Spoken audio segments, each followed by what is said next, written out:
From Atlanta, Mr. Nixon flew to Florida expecting to stay there through the duration of the funeral. However, he changed his mind and went back to Atlanta the night before the funeral, staying at the Hyatt Hotel on Peachtree Street. The next morning, the morning of the funeral, he went by private car over to the Ebenezer Baptist Church. Upon arriving at the church, it was incredible. There was a huge throng of people. Mr. Nixon got out of the car, and as he did so, someone started to clap. And then more people started clapping. It was a very low clap in terms of the sound level, but it was incredibly respectful. The crowd kind of parted, and Mr. Nixon walked quite a distance up to the front of the church, where he was met by one of the ushers that took him to a seat that was in the second or third row.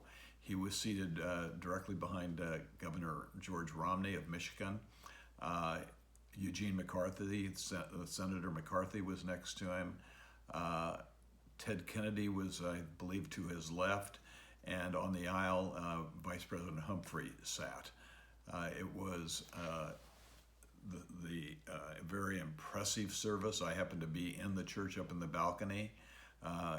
It was spellbinding in the intensity and the feel of it, particularly when we heard Dr. King's voice.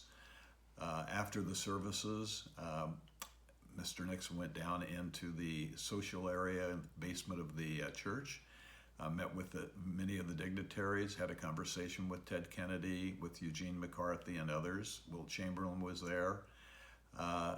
We then went out, and the dignitaries lined up behind the family, and they followed the caisson down the street. It was a very bright, sunny, humid April day in Atlanta, and the caisson moved down the street on the way to the burial site.